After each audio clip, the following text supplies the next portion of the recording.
ஐயோ மாட்டிக்கிட்டானே. டே வெளியே ஓடா. அங்க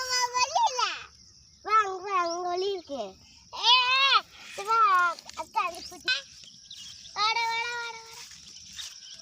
இங்க பாருங்க எப்படி வர்றேன்னு பாருங்க. புல்லுல